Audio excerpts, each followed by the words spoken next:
Today I'll be showing you how to do a box plot. Alright, we're going to use a topic of students' reactions. Students' reactions to Mr. Four's lentil muffins. Alright, and then this is going to be a survey on 30 students. Alright, and then this is going to be based off of their confusion and disappointment. Alright, we're going to start with a graph, a line graph. We're going to label it 0 on a scale of 0 to 12 on how they would rate it.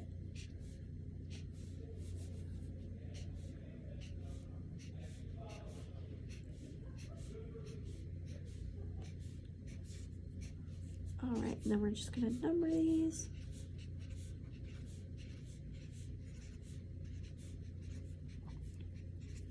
Alright, and then we had 7 students give it a 0.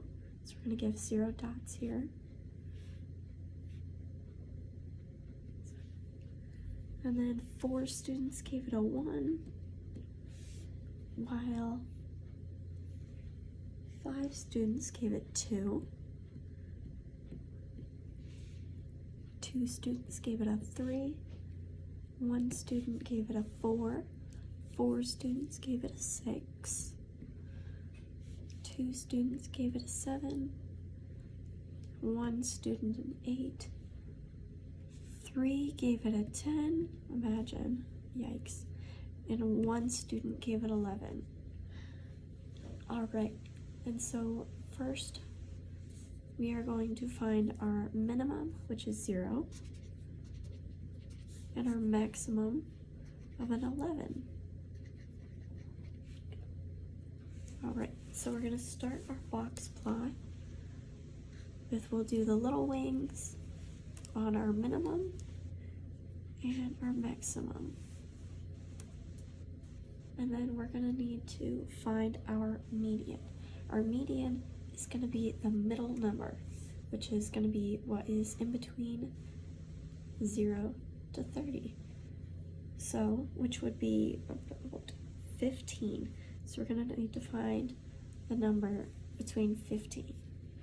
Okay, so there's 7 here. So 7, 8, 9, 10, 11, 12, 13, 14, 15. It's between 15 and 16 because it's in the middle. So it's going to be 2. So we found our median of 2. Alright, and then we're going to need to find our Q1 and our Q3, which our Q1 and Q3 are going to be between the median and minimum and the median and the maximum, which is going to be about 7.5, which is half of 15, and half of, or we'll count there. Okay, so 7 and 7.5 is going to be between 0 and 1, because there's 7 here, and the 8th one is over here. So we'll put a line right here for 0.5. Our Q1. Alright, and so we're just going to connect those now to find our Q3, which is going to be the other 7.5 from over here, but we're going to count backwards.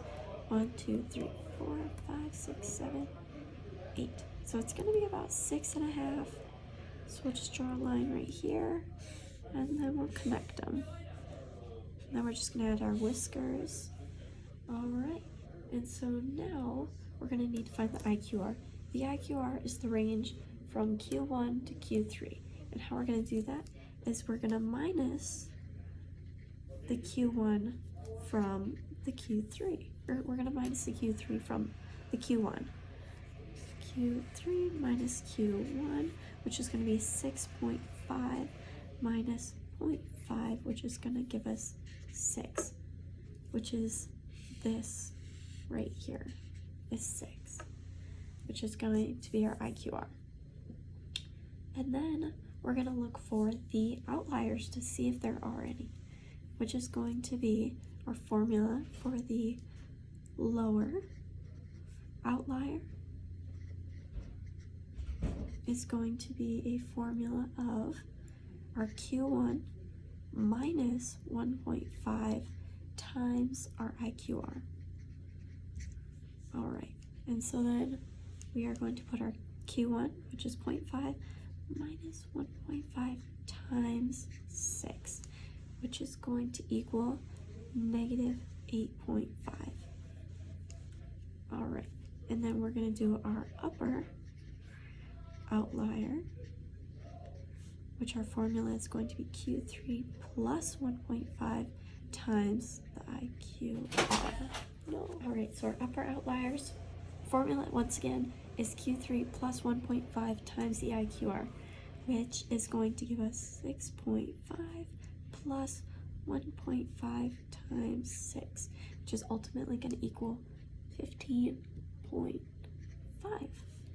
And so this is our box plot. However, there are no outliers because both of the outliers are above and below our minimum and maximum of 11 and 0. And that is a box plot.